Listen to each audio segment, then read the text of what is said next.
Mainit na pinag-usapan last Sunday, June 9, ang biglaang pagpapakasal ng celebrity couple na sina Carlo Aquino at Charlie Dizon. Marami ang nasorpresa sa tila mabilis na pagpapakasal ni na Carlo at Charlie, lalo pa tila kailan lamang nang kumpirmahin nila ang kanilang relasyon sa publiko. Ngunit pinatunayan muli ni na Carlo at Charlie na hindi sa tagal ng isang relasyon nakabase ang desisyon ng isang couple upang magpakasal kung hindi sa timing.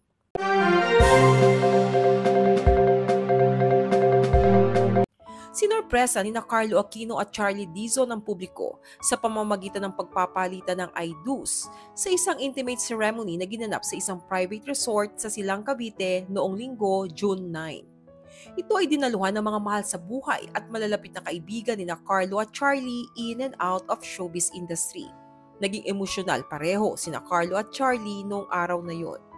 Samantala, balikan natin kung paano nag-umpisa ang love story ni na Carlo at Charlie bago ito humantong sa isang secret wedding. Si Carlo Jose Liwanag Aquino, mas kilala bilang Carlo Aquino, ay isang aktor at singer.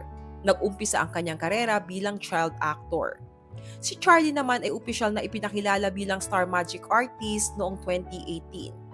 Unang nagkakilala sina Carlo at Charlie habang nagtatrabaho sila sa 2020 series na A Soldier's Heart.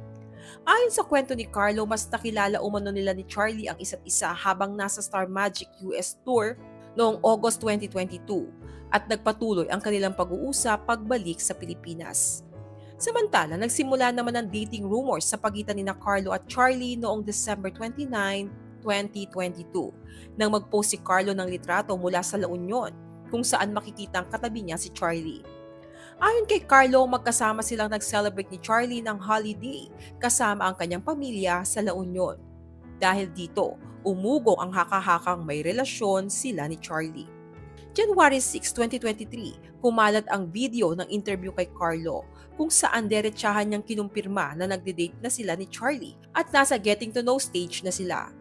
Makalipas ang 6 na buwan, July 21, kinumpirma naman ni Charlie sa live TV na sila na ni Carlo.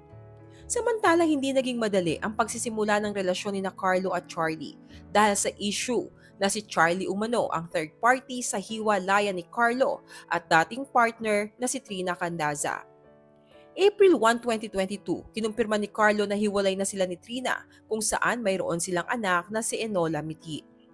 Naging masilimuot ang kanilang hiwalayan dahil sa mga cryptic post ni Trina sa social media na tila nagpapahiwatig na niloko siya ni Carlo. Isa na rito ang makahulugang post ni Trina noong January 1, 2023, 2 araw mula nang mas patang magkasama sina Carlo at Charlie sa La Union. Ani Trina, "We lost someone whom I thought will be the man who will always keep us safe, someone who will protect us. But little did I know he will be the one who is very excited to remove us from his life." Hanggang nitong February lamang kumalat ang balibalitang engaged na sina Carlo at Charlie matapos makita si Charlie na may suot na diamond engagement ring. Nasundan naman ito ng balitang nasa planning stage na raw ng kanilang kasal ang dalawa.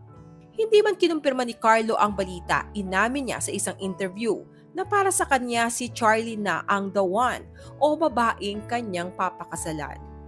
Hanggang nitong linggo nga, June 9, ginulat ni na Carlo at Charlie ang lahat nang lumabas ang balitang ikinasal na sila.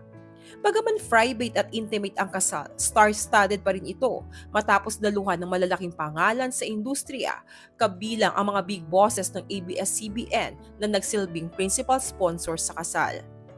Maid of honor naman ni Charlie si Sue Ramirez habang bridesmaids sina Bel Mariano, Kyla Estrada at Adrian Lindayag. Groomsmen naman ni Carlo ang mga kaibigan niyang sina Ketchup Eusebio at Ramon Bautista.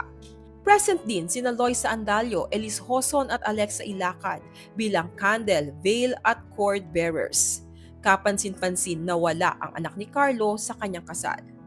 Matatandang nagkaroon ng issue sa sustento sina Carlo at Trina habang nauna nang iginiit ni Trina sa panayam niya kay Ogie Diaz na gusto niyang wala munang ibang babae na ipapakilala si Carlo sa kanilang anak para hindi raw ito malito.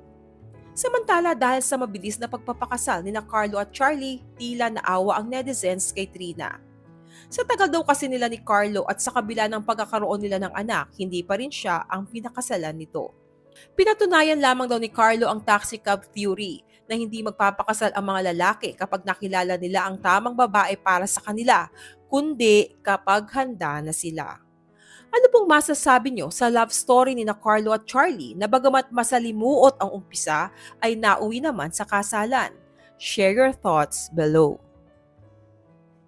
Mr. and Mrs. Aquino, you better take it away!